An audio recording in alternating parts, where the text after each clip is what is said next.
During the Great Depression, which I'm old enough to remember, there was, and most of my family were unemployed working class, there wasn't, it was bad, you know, much worse subjectively than today, but there was an expectation that things were going to get better.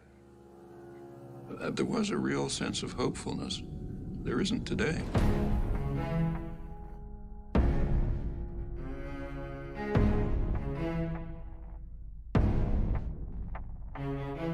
Inequality is really unprecedented. I mean, if you look at total inequality, it's like the worst periods of American history.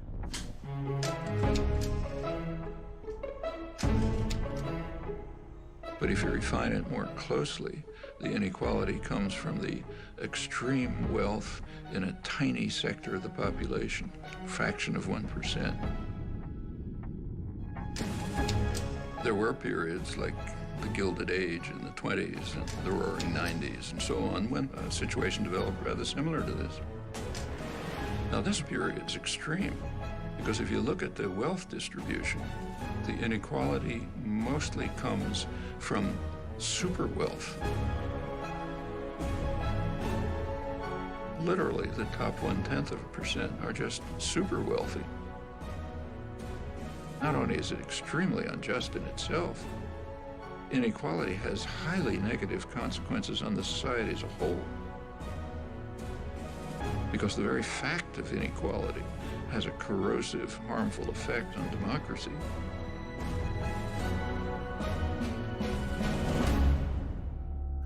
You opened by talking about the American dream. Part of the American dream is class mobility. You're born poor, you work hard, you get rich. It was possible for a worker to get a decent job, buy a home, get a car, have his children go to school. It's all collapsed.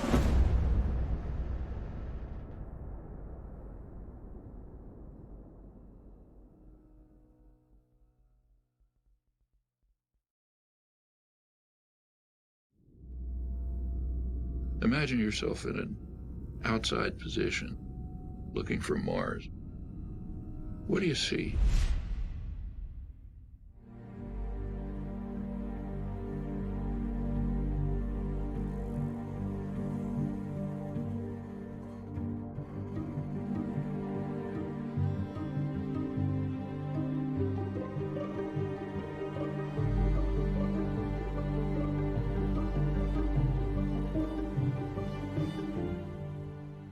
In the United States, there are professed values like democracy.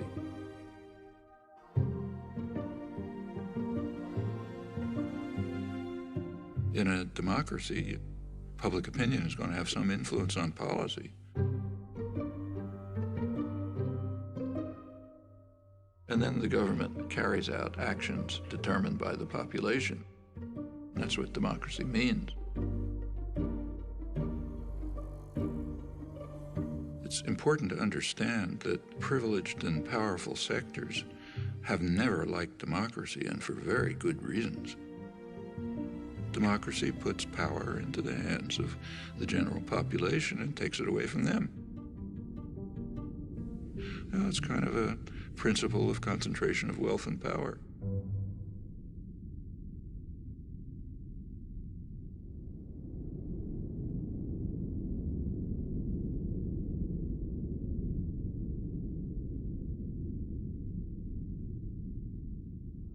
Concentration of wealth yields concentration of power, particularly so as the cost of elections skyrockets, which kind of forces the political parties into the pockets of major corporations.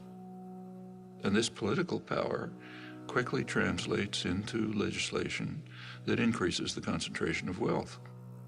So fiscal policy like tax policy, deregulation, rules of corporate governance, and a whole variety of measures, political measures designed to increase the concentration of wealth and power, which in turn yields more political power to do the same thing.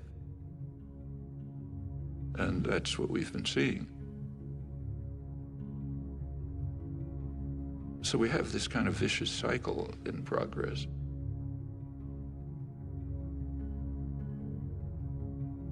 You know, actually it is so traditional that it was described by Adam Smith in 1776. You read his famous Wealth of Nations. He says in England, the principal architects of policy are the people who own the society, in his day, merchants and manufacturers. And they make sure that their own interests are very well cared for, however grievous the impact on the people of England or others. Now, it's not merchants and manufacturers, it's financial institutions and multinational corporations. The people who Adam Smith called the masters of mankind, and they're following the vile maxim, all for ourselves and nothing for anyone else. They're just going to pursue policies that benefit them and harm everyone else. And in the absence of a general popular reaction, that's pretty much what you'd expect.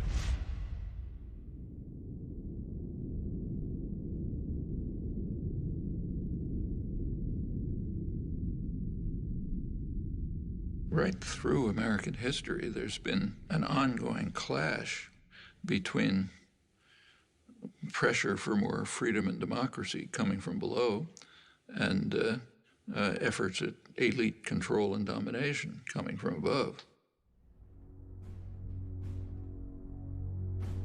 It goes back to the founding of the country.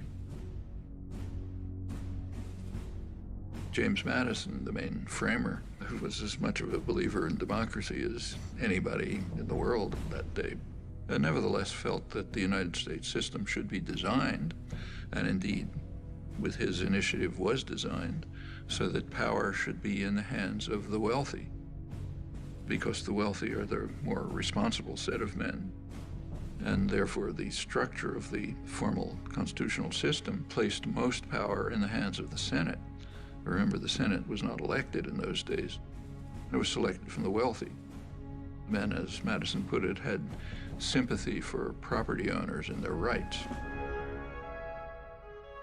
If you read the debates at the Constitutional Convention, Madison said the major concern of the society has to be to protect the minority of the opulent against the majority. And he had arguments. Suppose everyone had to vote freely. He said, well, the majority of the poor would get together and they would organize to take away the property of the rich. And he said that would obviously be unjust, so you can't have that. So therefore, the constitutional system has to be set up to prevent democracy.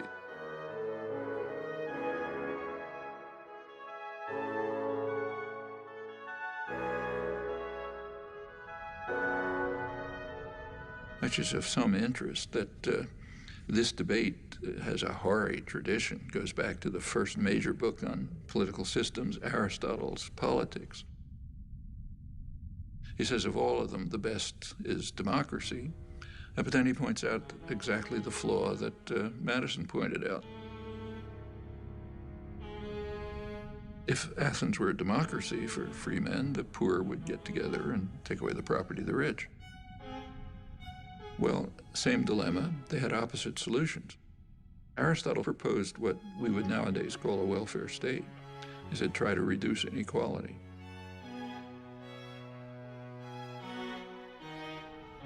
So, same problem, opposite solutions. One is reduce inequality, you won't have this problem. The other is reduce democracy.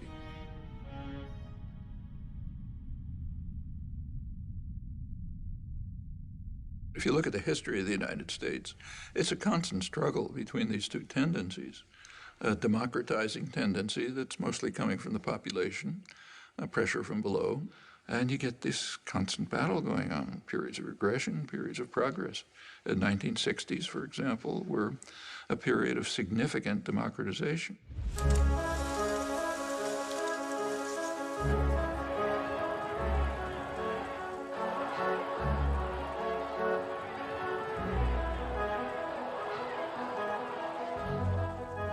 Sectors of the population that were usually passive and apathetic became organized, active, started pressing their demands. And they became more and more involved in decision-making, activism, and so on. It just changed consciousness in a lot of ways.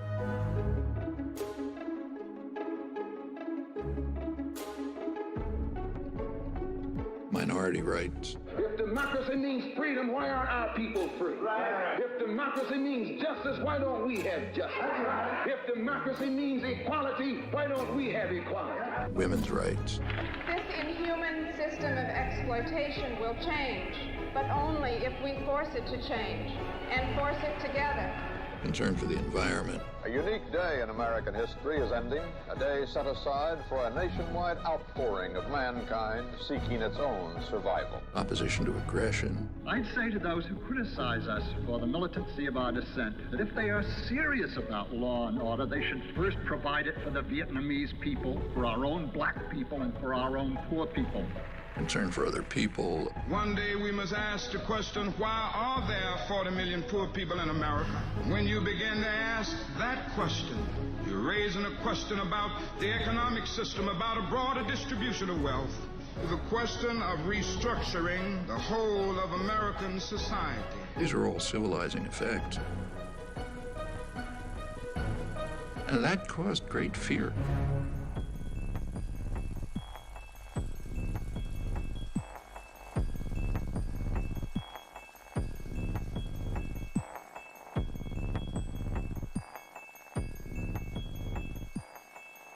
I hadn't anticipated the power of, I should have, but I didn't anticipate the power of the reaction to the civilizing effects of the 60s. I did not anticipate the strength of the reaction to it. The backlash.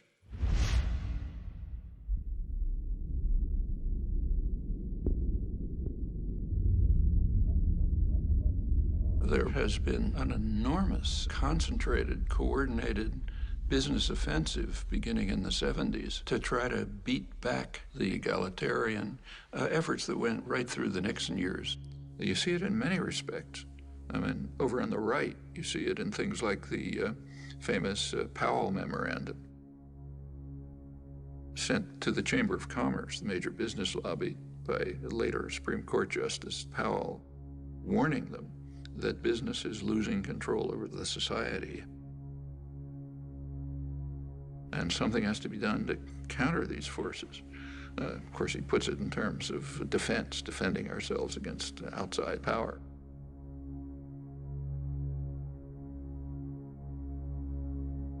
But if you look at it, it's a call for business to use its control over resources to carry out a major offensive to beat back this democratizing wave.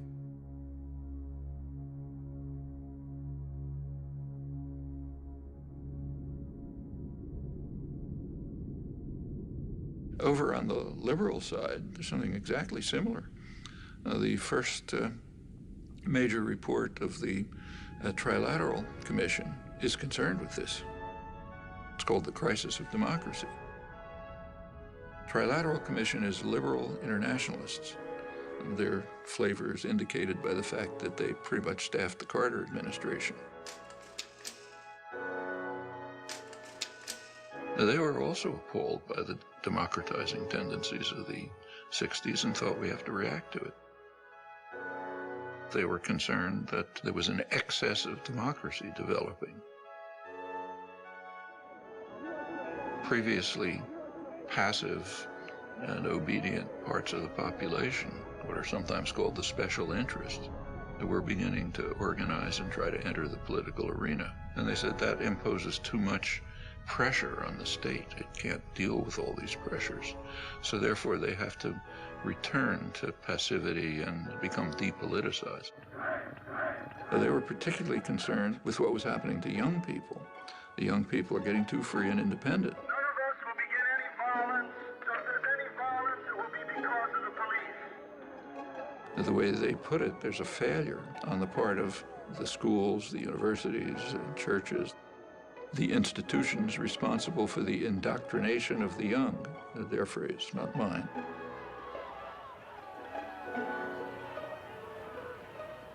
If you look at their study, there's one interest they never mention: private business. And that makes sense. They're not special interests. They're the national interest, kind of by definition.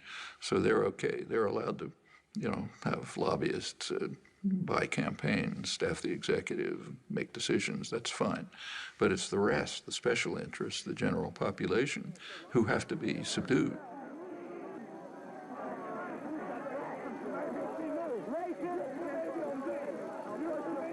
Well, that's the spectrum. It's the kind of ideological level of the backlash. But the major backlash, which was in parallel to this, was just redesigning the economy.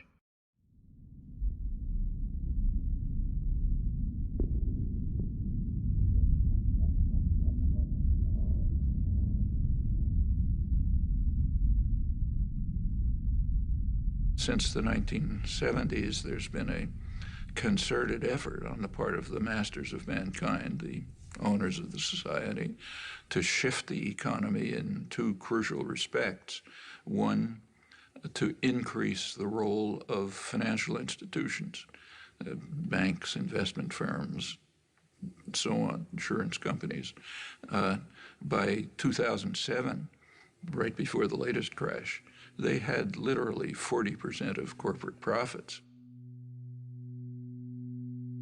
far beyond anything in the past.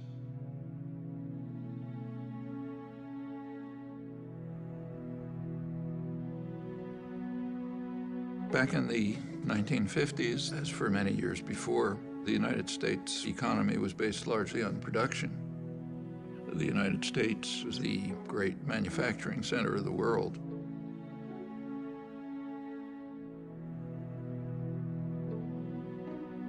Financial institutions used to be a relatively small part of the economy, and their task was to distribute unused assets, like, say, bank savings, to productive activity. The bank always has on hand a reserve of money received from the stockholders and depositors.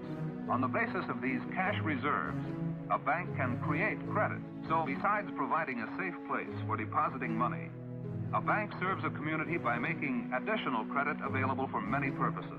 For a manufacturer to meet his payroll during slack selling periods, for a merchant to enlarge and remodel his store, and for many other good reasons why people are always needing more credit than they have immediately available. That's a contribution to the economy. Regulatory system was established. Banks were regulated. The commercial and investment banks were separated, cut back very risky investment practices that could harm private people. There had been, remember, no financial crashes during the period of regulation. By the 1970s, that changed.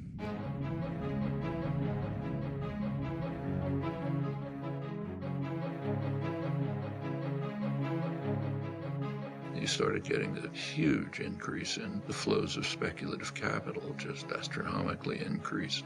Enormous changes in the financial sector, from traditional banks to risky investments, complex financial instruments, money manipulations, and so on. Increasingly, the business of the country isn't production, at least not here. The primary business here is business. You can even see it in the choice of directors. So a director of a major American corporation back in the 50s and the 60s was very likely to be an engineer, somebody who graduated from a place like MIT, maybe industrial management.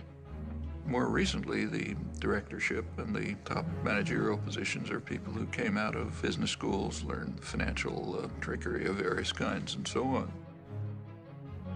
By the 1970s, say General Electric could make more profit playing games with money than you could by producing in the United States. We have to remember that General Electric is substantially a financial institution today. It makes half its profits just by moving money around in complicated ways. And it's very unclear that they're doing anything that's of value to the economy. So that's one phenomenon, what's called financialization of the economy. Going along with that is the offshoring of production.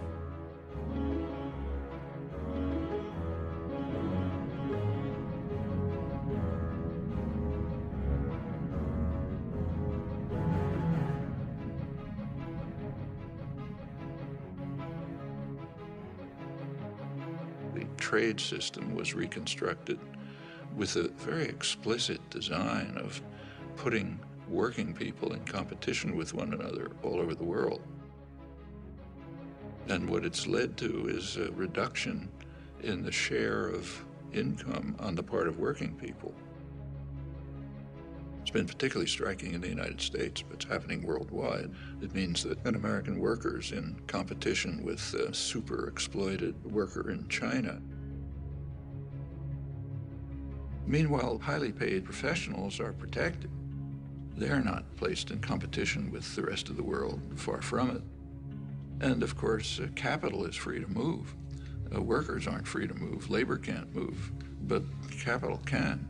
Well, again, going back to the classics like Adam Smith, as he pointed out, free circulation of labor is the foundation of any free trade system.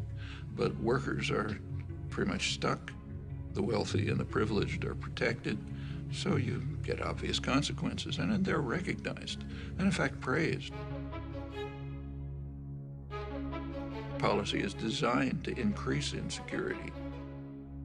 Alan Greenspan, when he testified to Congress, he explained his success in running the economy as based on what he called greater worker insecurity.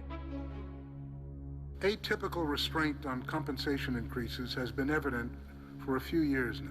But as I outlined in some detail in testimony last month, I believe that job insecurity has played the dominant role. Keep workers insecure, they're going to be under control. They are not going to ask for, say, decent wages or decent working conditions or the opportunity of free association, meaning unionize. Now, for the masters of mankind, that's fine. They make their profits. But for the population, it's devastating. Well, these two processes, financialization and offshoring, are part of what led to the vicious cycle of concentration of wealth, concentration of power.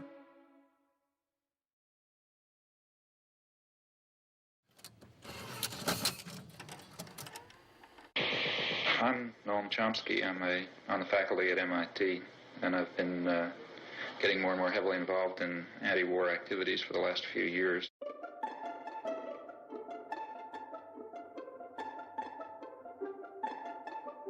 Noam Chomsky has made two international reputations. The widest is as one of the national leaders of American resistance to the Vietnam War.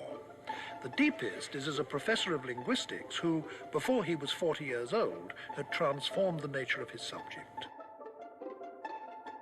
You are identified with the New Left, whatever that is. You certainly have been an activist as well as a writer.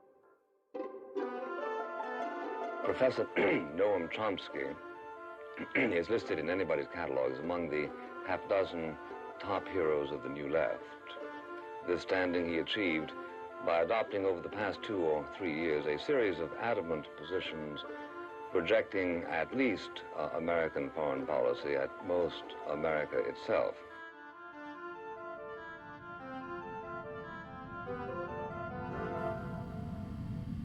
Well, actually, this notion, anti-American, is quite an interesting one.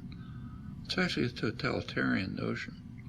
It isn't used in free societies.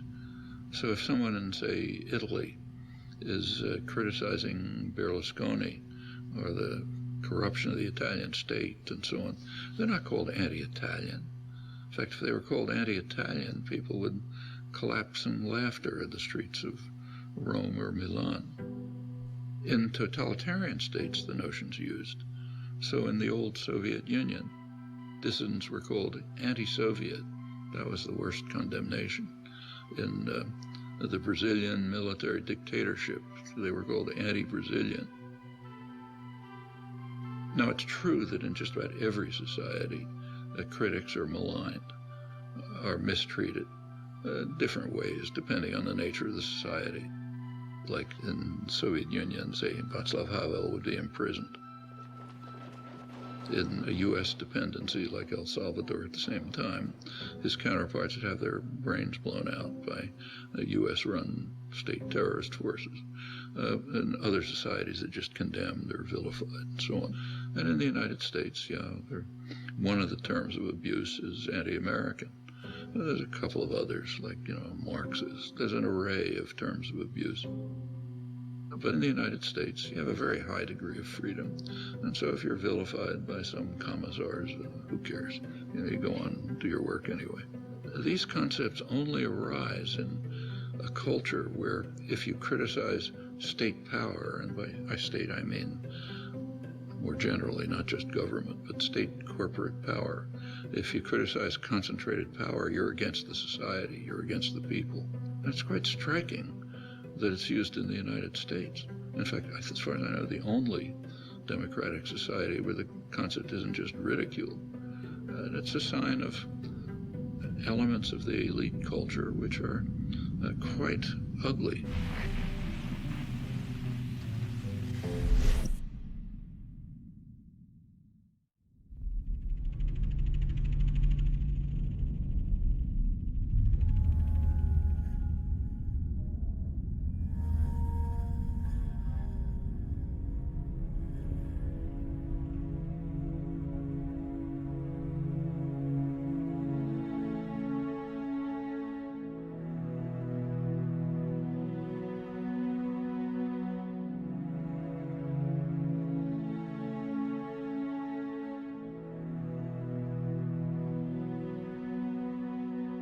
The American dream, like many ideals, was partly symbolic, but partly real. So in the 1950s and 60s, say, there was the biggest growth period in American economic history. The Golden Age. It was pretty egalitarian growth, so the lowest fifth of the population was improving about as much as the upper fifth. And there were some welfare state measures which improved life for much of the population. It was, for example, possible for a black worker to get a decent job in an auto plant, buy a home, get a car, have his children go to school, and so on, and the same across the board. When the U.S. was primarily a manufacturing center, it had to be concerned with its own consumers. Here, famously, Henry Ford raised the salary of his workers so they'd be able to buy cars. When you're moving into an international plutonomy, as the banks like to call it, with a small percentage of the world's population that's gathering increasing wealth, what happens to American consumers is of much less concern, because most of them aren't going to be consuming your products anyway, at least on any major basis. Your goals are profit in the next quarter, even if it's based on financial manipulations, high salary, high bonuses, produce overseas if you have to, and produce for the wealthy classes here and their counterparts abroad. What about the rest? Well, there's a term coming into use for them too. They're called the precariat, precarious proletariat, the working people of the world who live increasingly precarious lives. And it's related to the attitude toward the country altogether.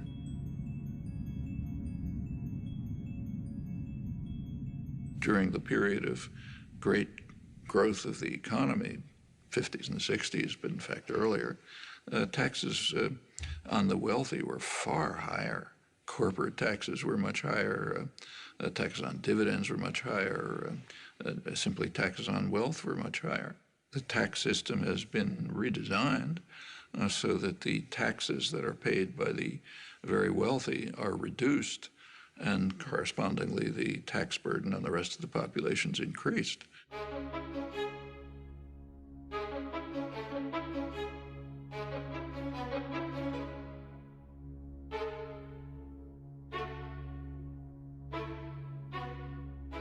Now the shift is towards trying to keep taxes just on wages and on consumption, which everyone has to do, not say on dividends, which only go to the rich.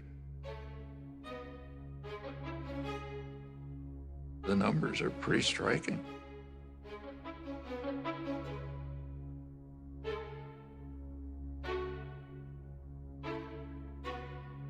there's a pretext.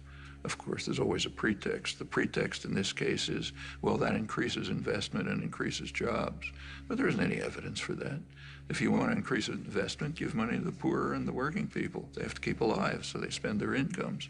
That stimulates production, stimulates investment, it leads to job growth, and so on. If you're an ideologist for the masters, you have a different line. And in fact, right now, it's almost absurd that corporations have money coming out of their pockets. So in fact, General Electric are paying zero taxes and they have enormous profits. Lets them take the profit somewhere else or defer it, but not pay taxes. And this is common. The major American corporations shift the burden of sustaining the society onto the rest of the population.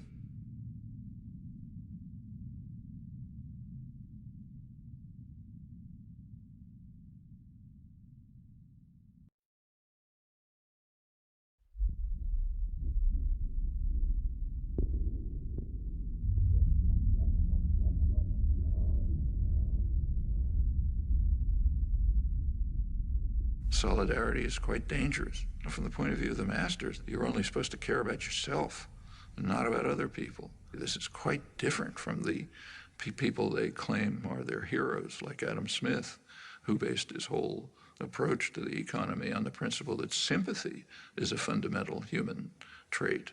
But that has to be driven out of people's heads. You got to be for yourself, follow the Weil maxim, don't care about others. Which is okay for the rich and powerful, but is devastating for everyone else. Well, you know, it's taken a lot of effort to try to drive these basic human emotions out of people's heads. And we see it today in policy formation. For example, in the attack on Social Security. Social Security is based on a principle. It's based on a principle of solidarity. Solidarity, caring for others. Social Security means I pay payroll taxes so that the widow across town can get something to live on. For much of the population, that's what they survive on. It's of no use to the very rich. So therefore, there's a concerted attempt to destroy it. One of the ways is defunding it. You want to destroy some system, first defund it. Then it won't work, people will be angry, they want something else. That's a standard technique for privatizing some system. We see it in the attack on public schools. Public schools are based on the principle of solidarity. I no longer have children in school, they're grown up. But the principle of solidarity says, I happily pay taxes so that the kid across the street can go to school. That's normal human emotion. You have to drive that out of people's heads. I don't have kids in school, why should I pay taxes? Privatize it, so on. The public education system, all the way from kindergarten to higher education, is under severe attack. I mean, that's one of the jewels of American society.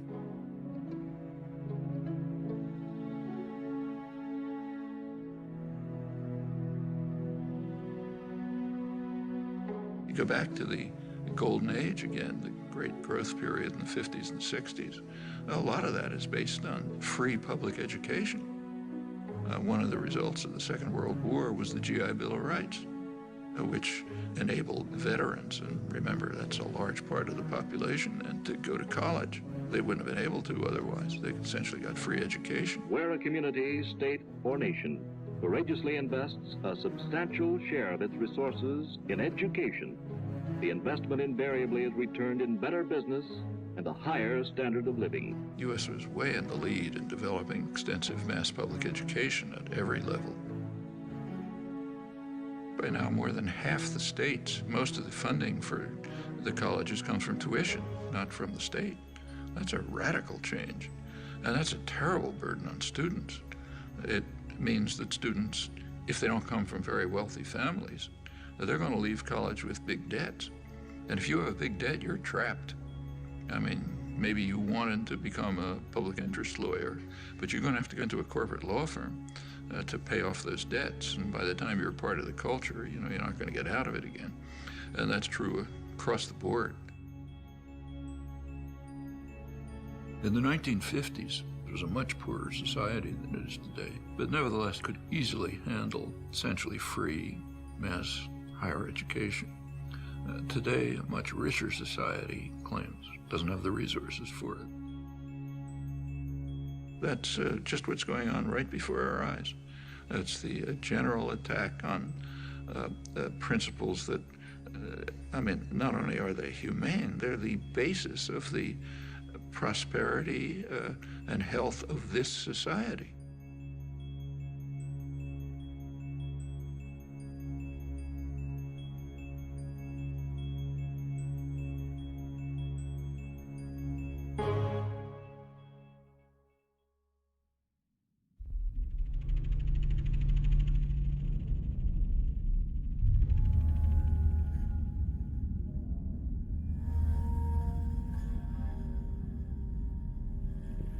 If you look over the history of regulation, say railroad regulation, financial regulation, and so on, you find that quite commonly it's either initiated by the economic concentrations that are being regulated, or it's supported by them.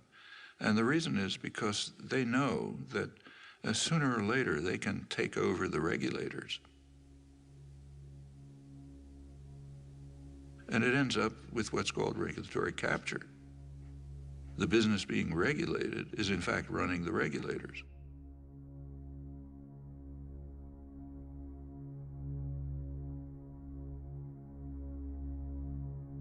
Bank lobbyists are actually writing the laws of financial regulation. It gets to that extreme. And that's been happening through history, and again, it's a pretty natural tendency when you just look at the distribution of power. One of the things that expanded enormously in the 1970s is lobbying, as the business world moved sharply to try to control legislation. The business world was pretty upset by the advances in public welfare in the 60s, and in particular by Richard Nixon. It's not too well understood, but he was the last New Deal president, and they regarded that as class treachery. In Nixon's administration, you get consumer safety legislation, safety and health regulations in the workplace, the EPA, the Environmental Protection Agency. Business didn't like it, of course. They didn't like the high taxes, they didn't like the regulation, and they began a coordinated effort to try to overcome it. Lobbying sharply increased. Deregulation began with a real ferocity. There were no financial crashes in the 50s and the 60s because the regulatory apparatus of the New Deal was still in place. As it began to be dismantled under business pressure and political pressure, you get more and more crashes.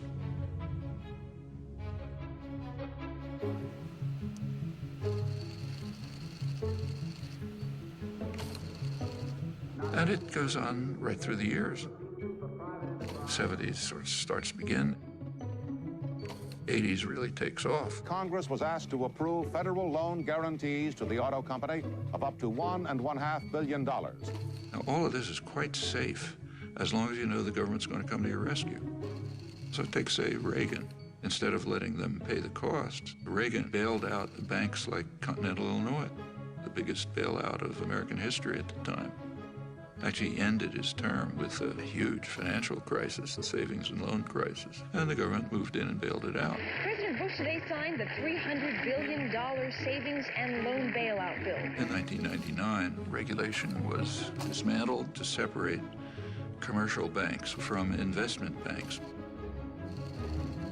Then comes the Bush, then Obama bailout. Bear Stearns is running to the feds to stay afloat. President Bush today defended the decision to bail out Citigroup. Fannie Mae and Freddie Mac have asked for a total of $3 billion more. This bailout could get much bigger, signaling deepening troubles for the U.S. economy. and they're building up the next one.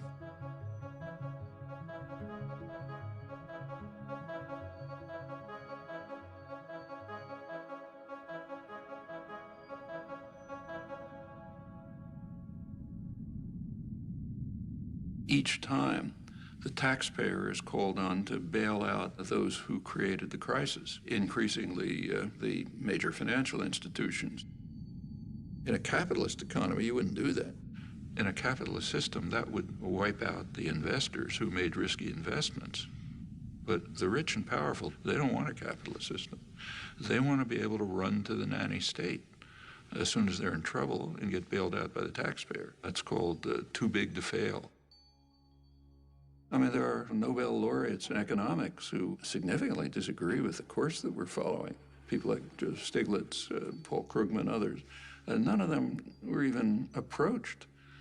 The people picked to fix the crisis were those who created it. The Robert Rubin crowd, the Goldman Sachs crowd, they created the crisis, are now more powerful than before. Is that accident? Well, not when you pick those people to create an economic plan. I mean, what do you expect to happen? Meanwhile, for the poor, let market principles prevail. Don't expect any help from the government. The government's the problem, not the solution, and so on. That's essentially neoliberalism. And it has this dual character, which goes right back in economic history. One set of rules for the rich, opposite set of rules for the poor. There's nothing surprising about this.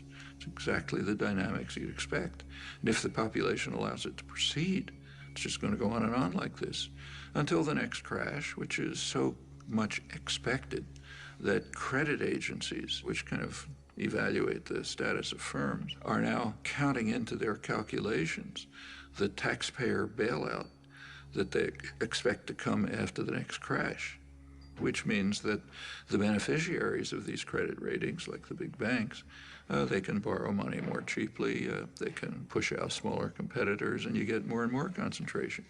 Everywhere you look, policies are designed this way, which should come as absolutely no surprise to anyone.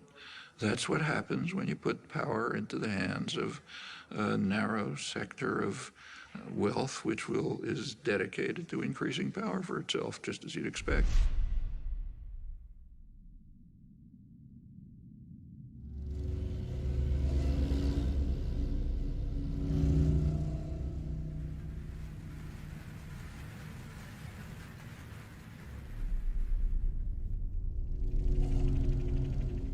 Concentration of wealth yields concentration of political power, particularly so as the cost of elections skyrockets, which kind of forces the political parties into the pockets of major corporations. The Citizens United, this was January 2009, I guess. That's a very important decision, Supreme Court decision, but it has a history. And you got to think about the history. The 14th Amendment has a provision that says no person's rights can be infringed without due process of law. And the intent, clearly, was to protect freed slaves. It says, okay, they've got the protection of the law. I don't think it's ever been used for freed slaves, if ever, marginally. Almost immediately, it was used for businesses, corporations. Their rights can't be infringed without due process of law. So they gradually became persons under the law.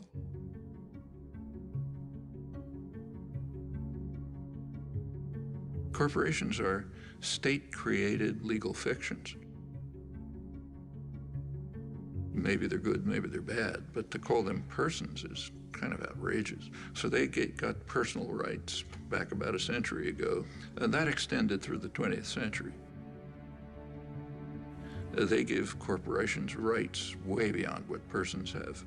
So if, say, General Motors invests in Mexico, they get national rights, the rights of a Mexican business. While the notion of person was expanded to include corporations, it was also restricted. If you take the 14th Amendment literally, then no undocumented alien can be deprived of rights if they're persons. undocumented aliens who are living here and building your buildings, cleaning your lawns, and so on. They're not persons.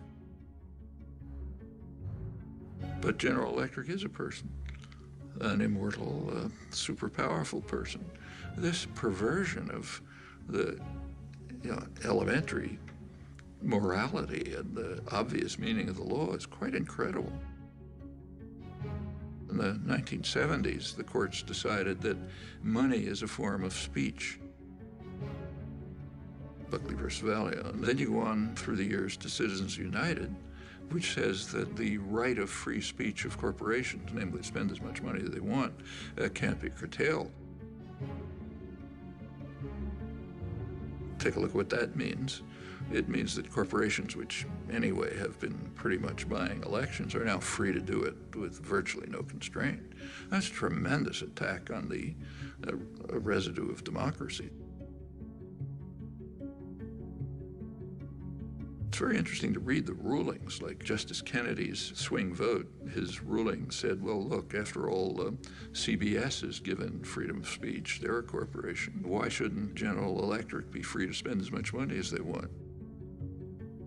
I mean, it's true that CBS is given freedom of speech, but they're supposed to be performing a public service. That's why. That's what the press is supposed to be. General Electric is just trying to make money for the chief executive and some of the shareholders. It's an incredible decision, and it puts the country in a position where business power is greatly extended beyond what it always was. This is part of that vicious cycle. The Supreme Court justices are put in by reactionary presidents who get in there because they're funded by business. That's the way the cycle works.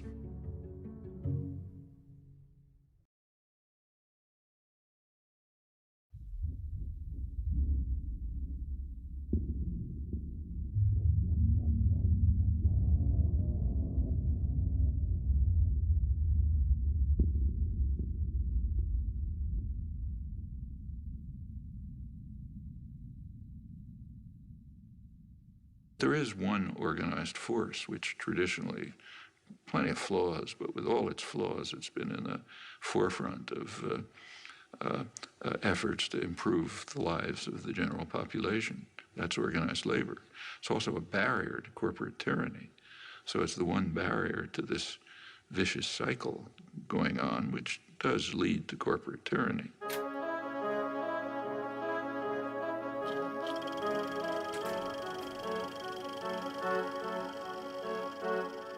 A major reason for the concentrated, almost fanatic attack on unions, on organized labor, is they are a democratizing force. They provide a barrier that defends workers' rights, but also popular rights generally.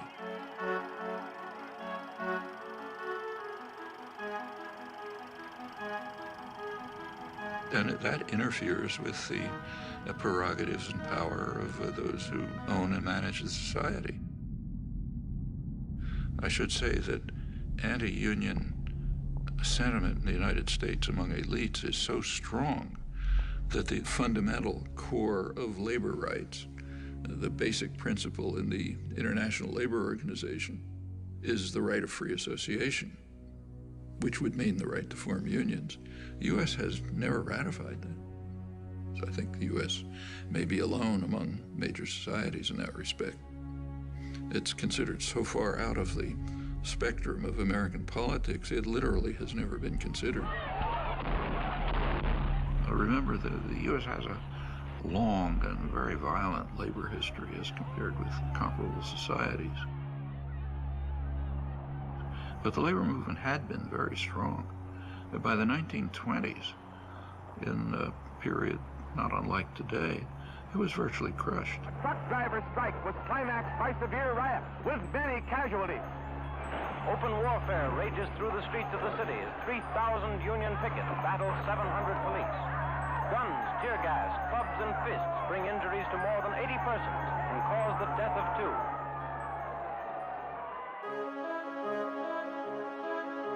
By the mid-30s, it began to reconstruct.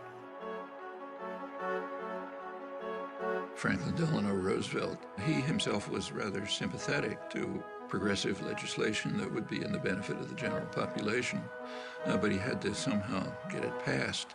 So he informed labor leaders and others, force me to do it. What he meant is go out and demonstrate, organize, protest, develop the labor movement. When the popular pressure is sufficient, I'll be able to put through the legislation you want. I am not for a return to that definition of liberty under which for many years a free people were being gradually regimented into the service of a privileged few. I prefer that broader definition of liberty. So there was a kind of a combination of a sympathetic government and, by the mid-30s, very substantial popular activism. There were industrial actions, there were sit-down strikes, which were very frightening to ownership. You have to recognize a sit-down strike is just one step before saying, we don't need bosses, we can run this by ourselves.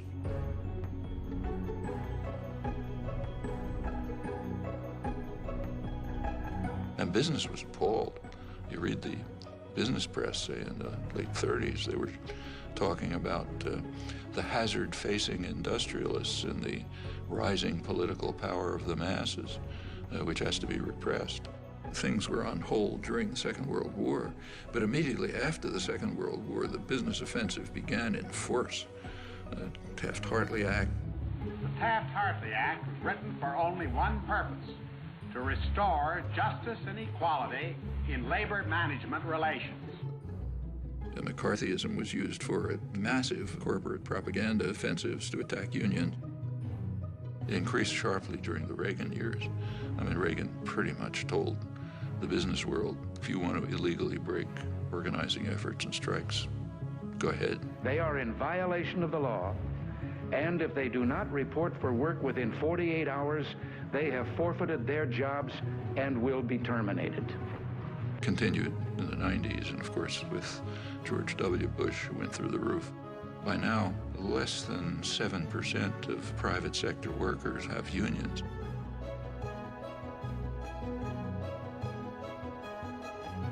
The effect is that the usual counterforce to an offensive by our highly class-conscious business class has dissolved.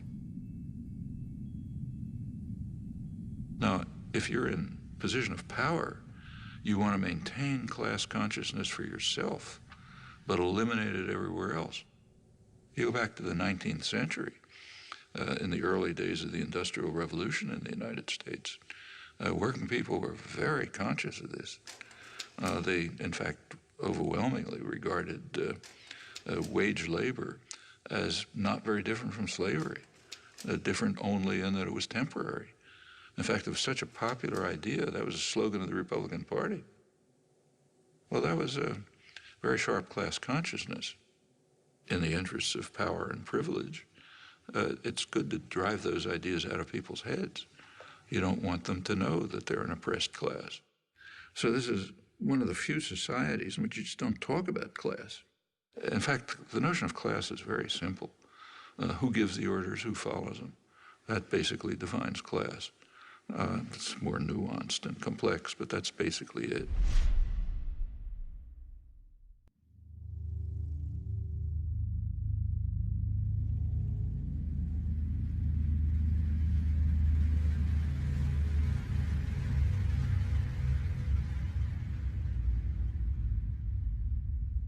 The public relations industry, the advertising industry, which is dedicated to creating consumers, it's a phenomenon that developed in the freest countries, in Britain and the United States.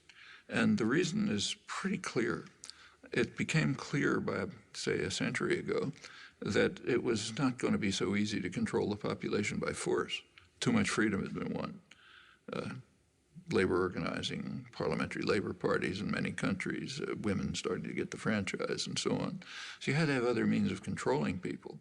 And it was understood and expressed that you have to control them by control of beliefs and attitudes. Well, one of the best ways to control people in terms of attitudes is what the great political economist Thorstein Veblen called fabricating consumers.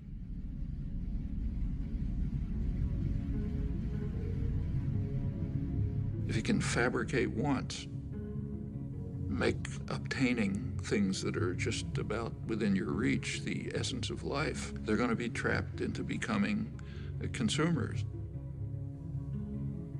You read the business press, say, 1920s, it talks about the need to direct people to the superficial things of life, like fashionable consumption, and that'll keep them out of our hair. You find this doctrine all through progressive intellectual thought, like Walter Lippmann, the major progressive intellectual of the 20th century. He wrote famous progressive essays on democracy, in which his view was exactly that. The public must be put in their place so that the responsible men can make decisions without interference from the bewildered herd. They're to be spectators, not participants, then you get a properly functioning democracy. Straight back to Madison and on to Powell's memorandum and so on. And the advertising industry just exploded with this as its goal, fabricating consumers.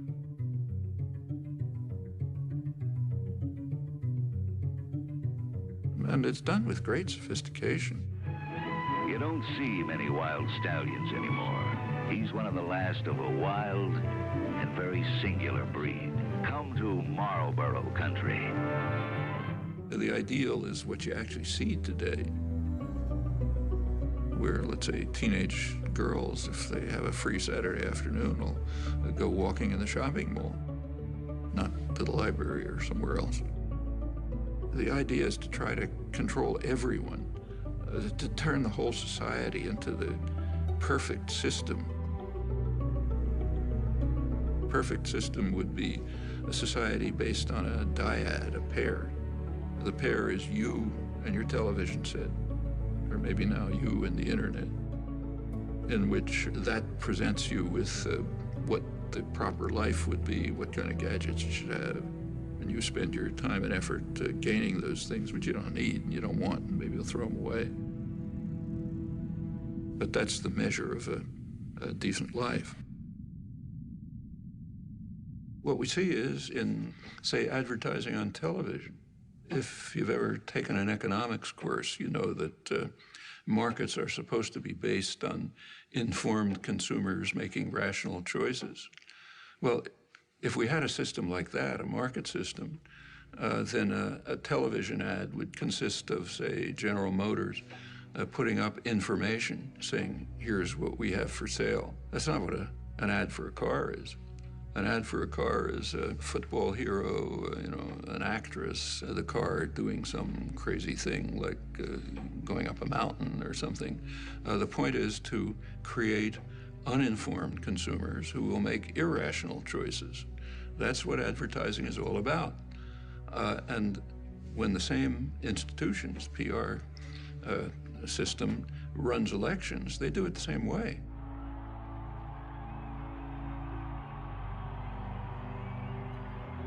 They want to create an uninformed electorate which will make irrational choices, often against their own interests. And we see it every time one of these extravaganzas take place. Right after the election, President Obama won an award from the advertising industry for the best marketing campaign, and it wasn't reported here. If you go to the international business press, executives were euphoric. They said, we've been selling candidates, marketing candidates like, toothpaste ever since Reagan, and this is the greatest achievement we have. I don't usually agree with Sarah Palin, but when she mocks what she calls the hopey-changey stuff, she's right. First of all, Obama didn't really promise anything. That's mostly illusion. You go back to the campaign rhetoric and take a look at it. There's very little discussion of policy issues, and for very good reason, because public opinion on policy is sharply disconnected from what the two-party leadership and their financial backers want. Policy, more and more, is focused on the private interests that fund the campaigns, with the public being marginalized.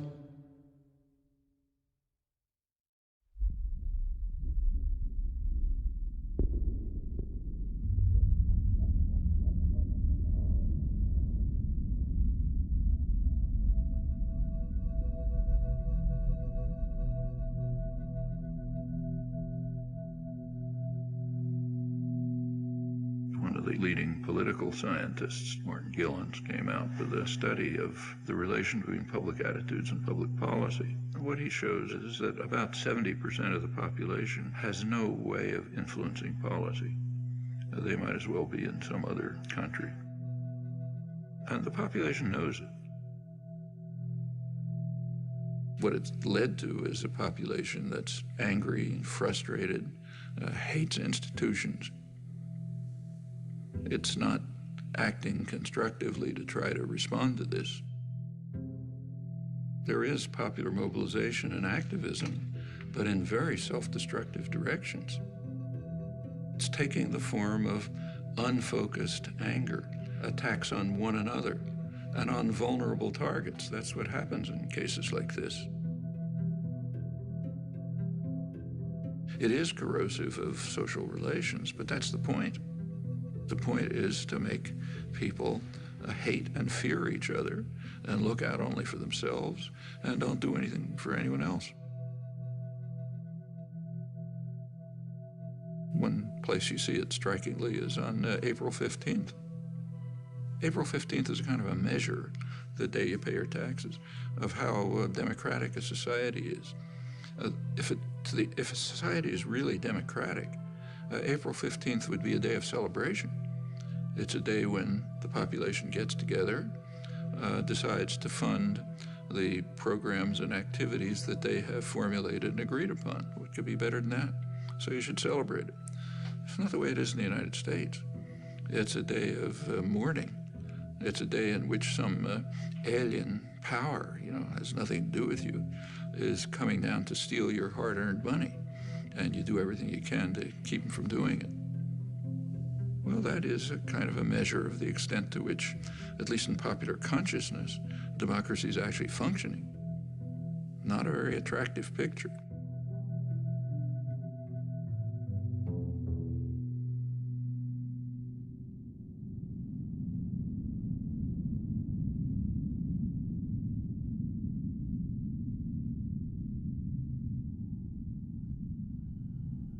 The tendencies that we've been describing within American society, unless they're reversed, it's going to be an extremely ugly society. A society that's based on Adam Smith's vile maxim, all for myself, nothing for anyone else.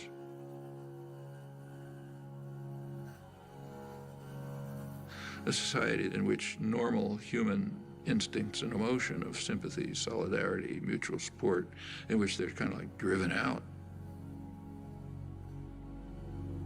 That's a society so ugly, I don't even know who'd want to live in it. I wouldn't want my children to. If the society is based on control by private wealth, it will reflect the values that it in fact does reflect. The value that is greed and the desire to maximize personal gain at the expense of others. Now, any society, maybe a small society based on that principle is ugly, but it can survive. A global society based on that principle is headed for massive destruction.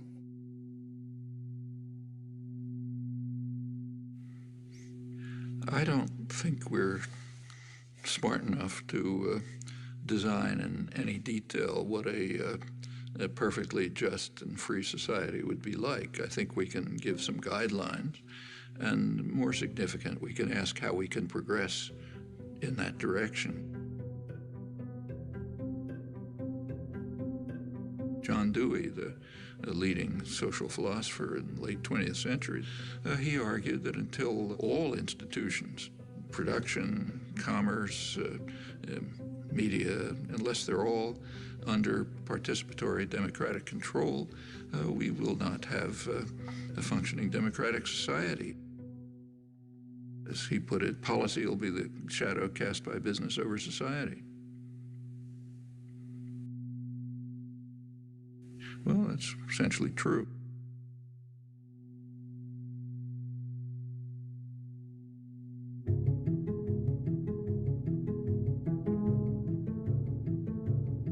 Where there are structures of authority, domination, and hierarchy, somebody gives the order, somebody takes them, they are not self-justifying. They have to justify themselves. They have a burden of proof to meet.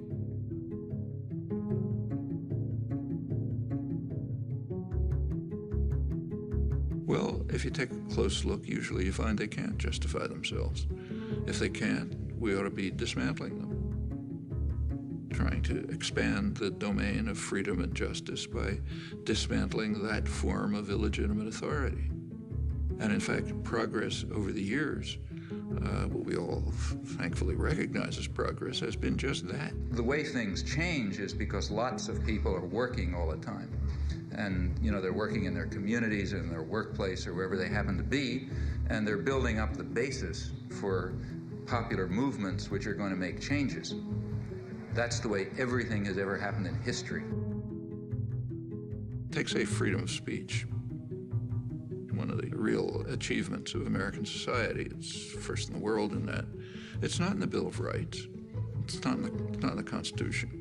Freedom of speech issues began to come to the Supreme Court in the early 20th century.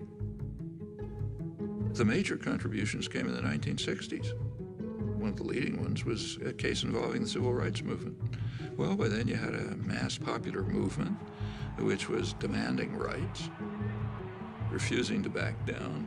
And in that context, the Supreme Court did establish a pretty high standard of freedom of speech. Or take, say, women's rights.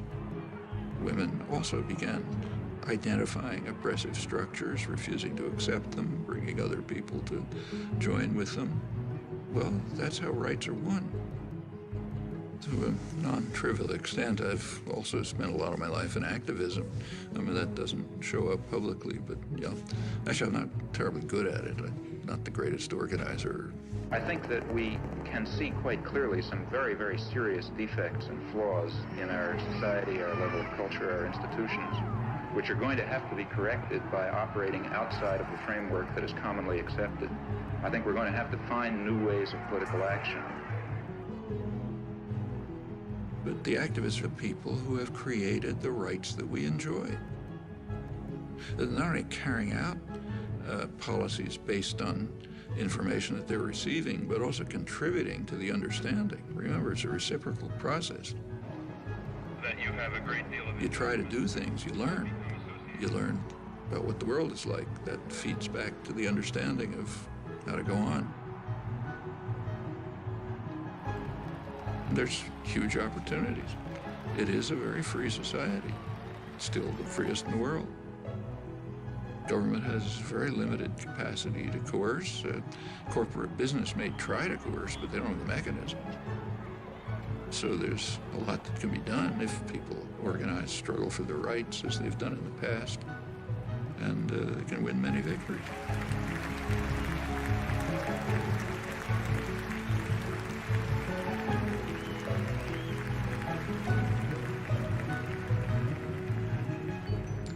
Well, my close friend for many years, late Howard Zinn, to put it in his words, that what matters is the countless small deeds of unknown people who lay the basis for the significant events that enter history. They're the ones who've done things in the past. They're the ones who'll have to do it in the future.